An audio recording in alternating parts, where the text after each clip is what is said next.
আসসালামু আলাইকুম প্রিয় ফুটবল ফ্যান্স, স্পোর্ট জগতের আরও একটি ভিডিওতে আপনাদেরকে স্বাগতম। সর্বশেষ লা লিগার ম্যাচে গত 5 এপ্রিল দিয়াগো সিমিওনের ক্লাব আতলেটিকো মাদ্রিদের বিপক্ষে মাঠে নেমেছিল বার্সেলোনা। সেই ম্যাচটিতে অবশ্য মাদ্রিদের ঘরের মাঠে 1-2 গোলের টানটান উত্তেজনাপূর্ণ ম্যাচে জয় নিয়ে মাঠ ছেড়েছিল বার্সেলোনা। সেই ম্যাচটিতে বার্সার হয়ে গোল 2টি করেন রাশফোর্ড ও লেভানডস্কি। এই ম্যাচটির পর আবারও উয়েফা চ্যাম্পিয়ন্স লিগের প্রথম লেগে দ্বিতীয় কোয়ার্টার ফাইনাল ম্যাচে মুখোমুখি হচ্ছে দুই দল। আজকে এই ভিডিওতে আলোচনা করব দুই দলের পরবর্তী ম্যাচটি কবে কোথায় অনুষ্ঠিত হবে তা নিয়ে। তাই জানতে হলে মূল ভিডিওটুকু না টেনে সম্পূর্ণই দেখতে থাকুন আপনারা।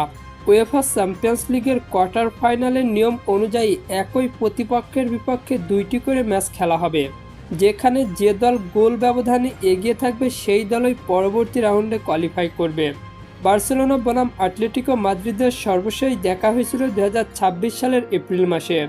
সেই ম্যাচটিতে অবশ্য 2-1 গোলের জয় পায় বার্সেলোনা। বার্সেলোনা বনাম আতলেটিকো মাদ্রিদের শেষ 5টি ম্যাচের পরিসংখ্যান করলে দেখা যায় 4টিতে জয় এবং বাকি 1টি ম্যাচ ড্র করেছে বার্সেলোনা। অন্যদিকে 2টিতে জয় এবং বাকি 3টি ম্যাচ হেরেছে আতলেটিকো মাদ্রিদ। তাই সাম্প্রতিক ফর্ম বিবেচনায় আতলেটিকো মাদ্রিদের থেকে অনেক গুণে এগিয়ে রয়েছে বার্সেলোনা। বার্সেলোনা বনাম আতলেটিকো মাদ্রিদের উয়েফা চ্যাম্পিয়ন্স লিগের প্রথম লিগের দ্বিতীয় কোয়ার্টার ফাইনাল ম্যাচটি অনুষ্ঠিত হবে বাংলাদেশ সময় অনুযায়ী আগামী 9 এপ্রিল বৃহস্পতিবার রাত 1টায়।